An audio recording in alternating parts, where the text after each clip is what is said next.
Yo, what's up? It's someone that's someone, and welcome back to another story time. This story is my first time trying a Percocet, which is a prescription opioid that contains oxycodone at 30 milligrams. This isn't necessarily anything new for me at the time, as I did have oxycodone before this in another form, at this dosage too. The little pink devils, and I'm not talking about the Benadryl. But this was my first chance to get an actual legit perk. I could have gotten it or tried to find it many of other times before this, but I just never trusted it. That is, until I had one of my good friends, Michael, confirm on some legit ones. But before we talk about the perks, there is a story to this night that leads out to that. If it was just the perk, this story would actually be pretty straightforward, but a lot more went down this night. But before we dive in, this is technically a part of Chapter 4, which I haven't talked about this chapter yet, but the chapters are basically segments of my psychonautic exploration, different periods and motions of my life and intention. Chapter 1 is pretty much finished, and that's how it all started out. We're going to have Chapter 2 shortly, as that is the main storyline I'm focused on, the chronological one. But today, I wrote this story a while ago, and I do want to upload a banger and a personal story for you guys, so instead of having you wait around for Chapter 2 content, here's a sneak peek of Chapter 4. And I'll just say Chapter 4 is the shortest chapter by far, I believe, at least in terms of content. I tried like 3 or 4 new things, and did a revisit on like 5 things I believe, but it really wasn't intentional too much, as things just came along, just as you'll see in this story. It was a transition period for me, and this whole chapter took place pretty much the whole year 2022. But it will all make more sense once we get these playlists filled out more and the actual story. But I don't want to make this sound like too much, so make sure to like and subscribe if you enjoy this, and without further ado, let's dive into this story. So to lay this story out, we started things in the early afternoon. We were going to the dealership about seeing a car. At the time I needed a new one and was trying to get a specific model. And this town about 20 minutes away from us told us they had what I was looking for. So the homies Ashton, Michael, and Andre were down to go hit up this dealership with me and see what's up. Oh, and before we get into this, if you want to get a good idea of the homies here, go check out the story I made, The Friends of Fate. That story is a night out with the boys, and just about everyone in that was in this story, except for Marcel.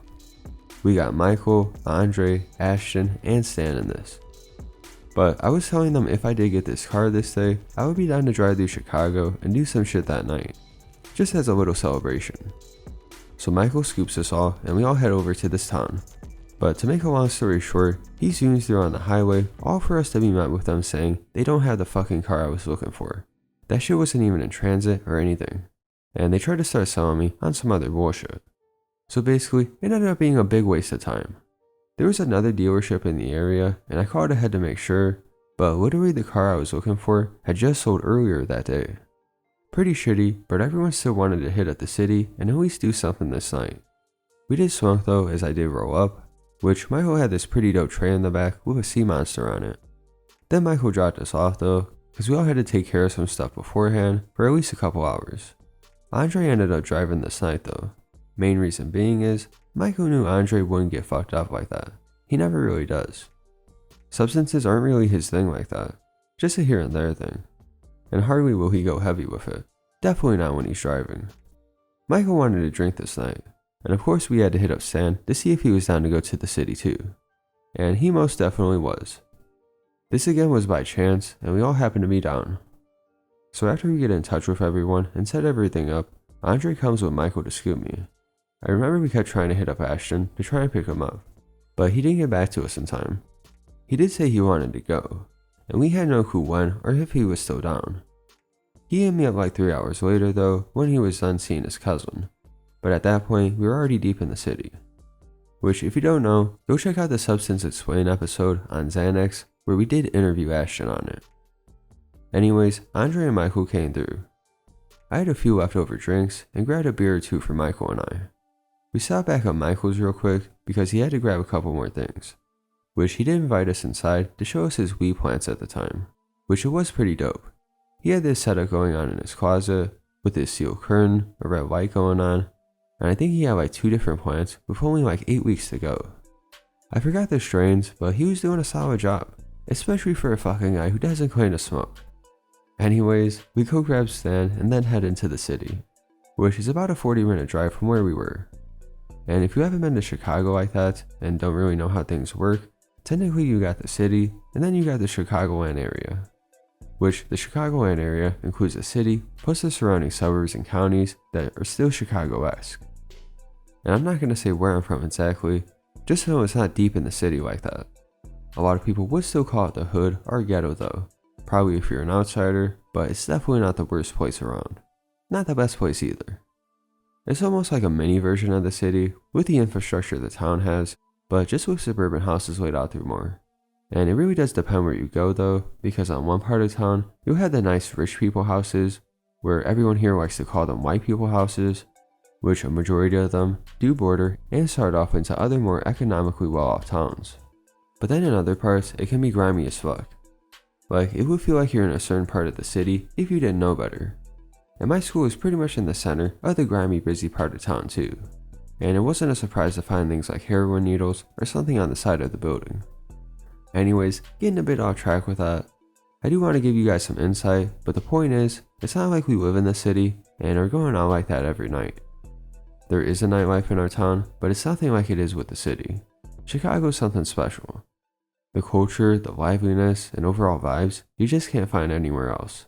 If you've been to Chicago, you know what I mean. But of course, we drove into the city blasting the music. And it was just a beautiful view with the sunset. Just overall nice ass weather as we drove through and for the night. And then we sparked up. Stan brought this bottle of Hennessy that we also began to sip on. And we were just enjoying the vibes. It's always a nice switch up when you pull into the city. Just all that energy you go into. But we tried to find some parking. Stan and Michael both had an idea of where we could park up, and we found a spot pretty quickly. Andre's ass had to parallel park though, which is a bitch of course if you ever had to do, especially in the city with all that traffic. Basically we had to get out and tell him to pull up, back up, like 10 different times. But we get the parking done. There wasn't a destination necessarily in mind, but one thing Stan and Michael were saying was that we needed to get on something, whether that was alcohol or something else. Now, Michael brought it up to me that he was able to get perks. Some legit strong ass perks. Which I told him I had done oxycodone before, but just not as a Percocet. So I wasn't a newbie. Plus all my experience with hydros, which those will be for some other stories. But I was definitely down for one, as I hadn't had an oxy in about 2 years at this point. Opioids in general are one of my favorite classes. Probably my favorite class of depressants. Michael had been telling me that his guy was in the city earlier that day, so it would definitely be a move if we can go grab some. And I remember Stan saying he had never done a perk, and wasn't really down to chance it like that. Mainly just in case he had a bad reaction and didn't like it. Stan on the other hand was trying to get on some coke, which I wasn't going to object to at the time. Personally, I wouldn't have mind doing a few lines with the bros. It really came down to chance of whether or not someone was nearby who could serve us. We could have easily gotten all of this beforehand if they had brought it up, but I thought these guys would just want to drink and smoke. Now, it was such a chance to find somebody nearby and hope we could grab something. But this is what happened with Michael's plug. I guess like right when we got into the city, he had called him and his plug was already like halfway back to the crib. So that plan gets thrown out the window, and we start searching for another plug. Which we weren't totally out of options. We could have gotten some acid or shrooms, but these guys definitely weren't fit for tripping at the time. Not only because we were in the city and whatnot, but also because they just needed some more experience with psychedelics in general. So we weren't about to embark on any trip this night. Instead, at least in the meantime, we settled for alcohol. We started off walking by the docks and whatnot, seeing some nice boats, as dusk approached calmly. We then head into the city and look for a place we can get some alcohol. And things were naturally bustling, with tons of people, cars, and all this commotion about. We stopped at this pizza place first, I remember, and we were smoking a blunt, and these guys went in while I finished it off. Once I got inside, Stan was telling me right away how they were saying like a 20-minute wait or whatever, which he wanted some food and so did I. They also had these unique brands of alcohol for sale that I never saw before, but these dudes were dragging. We were in the front of the line waiting for like 5 minutes while they were taking their sweet ass time. So we just decided to go somewhere else, and at the very least, these guys wanted a small case of alcohol. So we go deeper into the city. And to be honest, we're some fucking characters, man. I always think we got this exotic Groot thing going on, like it's a movie or something. I was rocking that Chinese farmer hat with the Jokic jersey, some basketball shorts, and shoes. And these guys always like to fuck around and say Andre is like a Latin king. He has this long curly hair, like halfway down his back, wears these black hats a lot, but he just kinda gives off this look, like he's just with the shits. But you meet this dude, and he's one of the most nicest and innocent people you'll ever meet. Like it easily looks like Andre can be part of a gang or something, but he has his life on point, doesn't do drugs like that, and I've never seen him be mean or rude to anyone. Then with Stan, he's always this beaming happy personality to be around. He really knows just how to create a good vibe with anyone. Like just random people on the street who would say something nice or funny, just trying to get them to smile.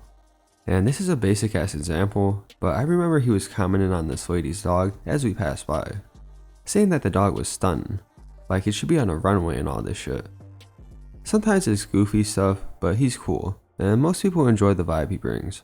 He's always smiling and up a lot of the time. Plus I do have to say, he's always styling with his fit. And then Michael. Let's see.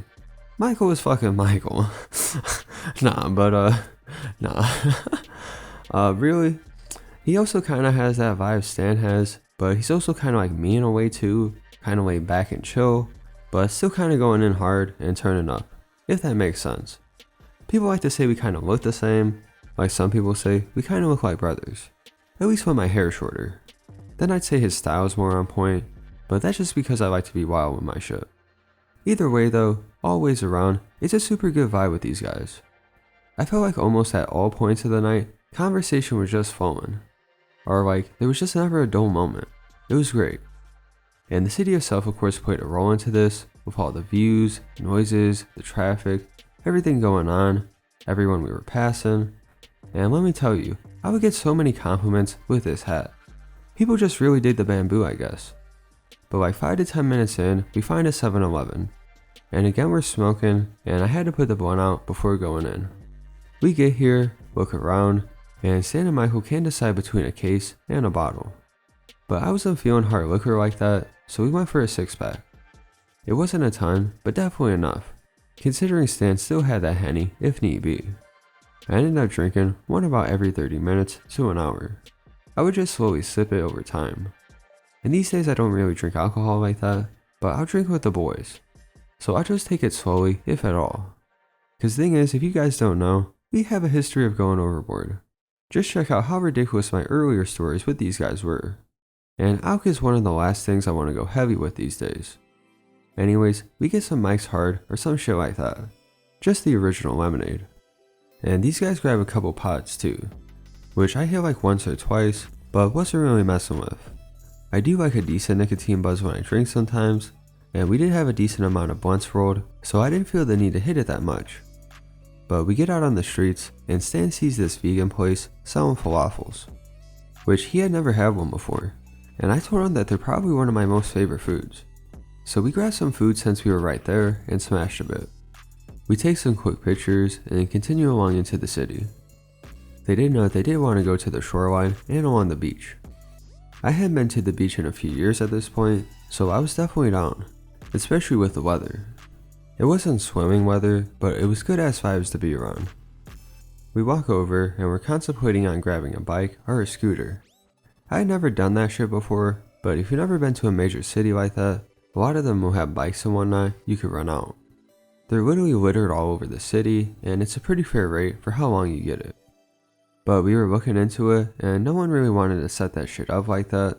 Like you had to download an app, sign up, add your payment, all this other bullshit, so we just said fuck it and kept going. Now we had passed by this wedding party going on at this venue, and this place was bumping. But just keep this in mind for now, as we'll come back to this. We go to this little park area, and Stan and I roll another blunt. And this is kind of a chill thing about some places in the city, especially now that we're in the 2020s, is you can pretty much just roll up and smoke in a ton of places and have it be the most casual thing ever. But we take a seat on this stone ledge right by some trees, and I roll up a blunt.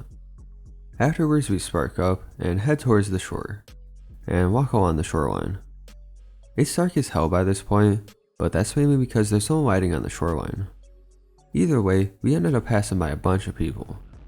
And we just enjoyed ourselves, doing some parkour and shit on the rocks, going out on some docks, getting closer to the water, and just having a good time. It was a nice vibe, especially when we got a view of the cityscape and all the lights going on at night. You can really see how beautiful it is. But we walk as far as the pack of alcohol and the weed gets us, which was about a good hour. We then decide to head back towards the whip. Now we get back around that park we had rode up at, and remember that wedding party I just mentioned? Well, there was a shit ton of cars parked up for it, right? Michael and Sam kept pointing out these whips, like, look at this Audi, or like this McLaren. Which I will admit, these definitely were some more expensive cars. And some people from the wedding heard us, and we actually started chatting and mingling in a lot of it. Then Stan was like, let's see what's going on at this wedding. Maybe we can sneak in or something. Which this place from the outside looked and sounded pretty much like a club, with all these lights, this heavy ass bass going on. So we started walking over along this path there. We started to get some glimpses and a view inside, which they were indeed turning up heavy in this mug. You can tell it was some kind of Indian wedding by how they were dressed and some other cultural cues. Like it was some straight up dope Bollywood shit going down. The girls were going at it on the dance floor, all in unison. There was a bunch of people around, all these lights. Everyone was just getting it. Then there was also this outside area for the party too, with dining tables, places to cook and all this stuff, outside torches. It was super nice, and real close to the shoreline too. But while we were just checking it out, one of the cooks or whatever called us over saying, hey, you guys want some cookies and ice cream? Which of course we said hell yeah to, and went right over. This dude hooked us up and gave us each a plate with fresh cookies, vanilla ice cream, and chocolate syrup. And we just started chatting a bit with him and some other people nearby. And then this lady offered us these light bulbs. And you're probably like, what the hell? But these light bulbs were part of the decor, and they contained yogurt in them. Which of course we weren't going to say no to, and this just really added to the perception that this was just a nice ass, most likely expensive as hell wedding. But we were posted up, and of course we weren't dressed the part, so we did kind of stand out. Michael noticed that there was security starting to come our way, which they had been lacking for like 10 or 15 minutes. We were there for a good minute. But once he points that out, we notice and we just leave. We go across the street and take a seat in the grass by that park.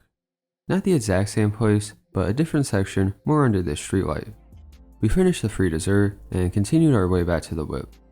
We didn't want to leave the city just yet at this point, and we were discussing what the move was. We talked about going to another part of the city just to see what's up. Only problem was trying to find parking in the area we were trying to go to. So we were looking around just for a spot to park up at. But these guys were goofies though. We just so happened to pull next to this car full of girls at this stoplight. And this happened like right when we started to drive too. Michael and I were next to them on the passenger side, and I didn't plan on saying anything because I got a girl and all that, and so does Michael. So he was probably thinking the same thing. But normally Michael still tries to hook up his friends. And he had just been talking about Andre and how he needs a girl. And then Stan too is single, so that was a door that could also be opened. But these girls were kind of looking. I wasn't really trying to, but we had the windows open and they were just kind of there. No one says anything, but the girls just laugh once it's green, and these guys Michael and Stan were just like, follow them! Which this is so fucking stupid looking back at it, because we just follow them down the street, and they find a parking spot in like 5 seconds, and we have no choice but to keep going. I would help out the homies if need be, but that opportunity was gone now. Anyways, we keep driving, and we park up by this spot by the museum. There was a big handful of people just posted up by there. I think it was mainly just a pickup and drop off area, but it seemed chill and open. So we just pulled up and posted up in front of the museum. Now not a ton really happens here. We go talk to some people and see some more cool cars. There were these guys that lined up their cars and shit for pictures, and it was almost like this tiny mini car show. Like there was some old school, new school, muscle, speed, all that stuff. But it was pretty cool, and we stayed there for like 20 minutes. And we also finished another blunt while we were here. I remember some dudes drove by and stopped where we were, mainly to ask about my hat. The dude who was driving had this bucket hat on and said he's all about the hats, and that he needed to cop one like I had. Cause you don't really see it too often, to be honest. But he was like, hey, let me buy it off you. But of course I couldn't sell the fresh hat like that. But after this, we decided to head back. It was getting kind of late, and typically I don't like to roam Chicago when it's past like 1 or 2 in the morning. I feel like that's how most people are, just for safety of course. But these guys wanted to end the night with something else though, if it was possible. Mainly Stan was trying to see if we can get some coke off one of my guys, which that pretty much was going to be the plan, as my guy did respond and we would see him once we got back into town. And the ride back was decent, it felt quick as fuck and like barely any time went by. But as we get close to town, I hit on my guy again and guess what? He doesn't fucking respond. We give him a good 15-20 minutes, but he doesn't get back to me. Which we still wanted to do something, so we told Michael to call up his guy. Which he did, and he answered right away. So we asked about the perks, but also about Xanax for Stan. Because Stan still didn't want to try a perk, and wasn't about the chance having a bad time. And Andre just drove of course. But we went over there and grabbed the pills. It was pretty late, and things were way chiller compared to the city. And I do have to say, I definitely was more excited we were getting the perk and not the coke. Somewhat a little worried, but I knew if Michael and I were to split one at 15 milligrams each, we should be straight. Well, at least I was. But Michael grabs one for us and grabs 3 Xanax for Stan, and we would all have differing experiences. So we went over to this apartment complex nearby another friend of ours. It was typically pretty chill over there. And we pretty much dosed right away. I broke the pill for us and Stan took 1 bar. They were white bars if you're curious. But Andre drives us over, and I remember this hitting pretty much right away. Within 5 minutes for me, and about 10 minutes for Michael. It started off by feeling really warm and cozy in the car. And just like my skin and all around my body felt pleasant. It's a very good body high. It was super nice also, considering the fact I hadn't had this feeling in such a long time. So that was a joy just getting that high again and reliving it. I also remember my vision and just overall perception was a bit hazy. For Stan, it was more so like 20 minutes or a half hour before he started to feel anything. But he did see us come up first. I remember just sitting in the car as it started to set in, like I was on this cloud or something, both mind and body. Michael started to feel the same way, and it was both hitting us good. Just a very light feeling, filled with euphoria, very blissful and enjoyable. Now while sitting in the parking lot, 15 or 20 minutes goes by, and Michael starts to get nauseous. Now don't forget we did drink earlier, and I do feel like this played a role in causing Michael to feel like this. I knew if it was anything over 15 milligrams, then I probably would have felt the same way. But Michael had his head back and his eyes closed, trying to take in the nausea as things started to get stronger. I remember Sam looking at us intrigued, and thought maybe he should have gotten a perk also, just due to how chilled out we seemed. And I remember things just kinda slowed down at this point in time, especially with Michael, but I guess also just my overall perception with it. It got to the point though where Michael wanted to get some fresh air and to not be in the car like that. So we all got out and posted up outside these apartments. Which, stepping outside, I will admit felt like something else. Like stepping into a different world. How being in the car could feel so enclosed. The street light felt a lot brighter, and my visual perception had this haze to it. And the feeling of the perk just made it seem like it would be a hell of a mood to take it in the city. Like I could just go around like this for hours. But Michael said he needed to puke, so he stepped off to the side to do just that. He said it had been just so long since he had one. Which is pretty surprising to me, this happened to him off half of one. He used to take them all the time where he was somewhat addicted. For one time, he took 5 of them at once, and he ended up puking up blood. But Michael felt way better after, and we went back to the car where Stan was starting to feel the Xanax. Stan later told us that around this time, he ended up blacking out. Cause I remember he started with like a quarter or a half piece. But he said he wasn't feeling it like that, so he ended up taking the whole bar. Which of course led to a state. But we kicked it for a bit longer, smoked a little bit, and eventually decided to call it around 3 or 4 in the morning. We dropped off Stan at his crib first, which to us, we didn't know he blacked out and thought he was straight. What ended up happening with Stan though was, he ended up fucking around and found this random girl on Tinder and went over to her house. He told us he woke up the next morning and didn't remember what happened at all. But he woke up and apparently this girl was giving him a back rub. Which he got pretty lucky he didn't get robbed or anything like that. But that's how Stan ended his night. And also, driving around and playing music was nice at the time. There was a euphoria to it. But then we dropped off Michael, and then Andre dropped off me. I didn't go to sleep right away, and decided I wanted to face a blunt and enjoy this high a bit longer. So I rolled one up, sat on the back deck, smoked, and listened to some tunes. I had this strain Dosebo at the time, and I think a couple other gas packs that I was really messing with. And this is where I nodded off for a bit. With the strong weed and the tiredness, this is what did it for me easily. I remember it was like 4 or 5 in the morning, and I was just sitting there smoking, taking a hit like every 10 seconds or so, in between keeping my eyelids open, not trying to fall victim to the nod. Like, I remember being so dumbfounded at how the blunt wasn't going out on me. But it was just a really good roll, I guess. The juicies can burn good. But I always get the memory or feeling that I'm in my childhood home when I'm nodding. That or my second childhood home. Always inside near the kitchen or the living room. It's a pretty strange hallucinatory state that I find peculiar, but nonetheless one that's very enjoyable. Not necessarily because of the content, but the feeling and being itself. Maybe the content does play a strong role into my overall feeling though, because it is one where I've received empathy and love from someone really close in my life, my mom. But I do enjoy the overall feeling as it felt stronger and super cozy the more I smoked. Like I could easily fall asleep outside at the time if I let myself.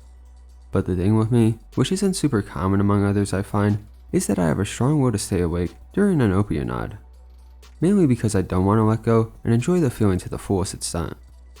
But I stayed outside just chilling, enjoying the weather until about 5:30 or so, and then decided to go watch some shows before falling asleep, which was just about 5 minutes. But yeah, that was my trip to Chicago, and technically my first time trying a perk. It was very much like the oxycodone I had years back, which made it a nice trip down memory lane. And Chicago and hanging with the boys this night was also a great time. So considering all that, this is one I had to put in the record books. I appreciate you if you listened all the way through and enjoyed this. We'll have some more story time soon, so stay tuned. It's been someone that's no one. Make sure to check out the socials, the Patreon, and subscribe. I'll see you guys next time. Peace out.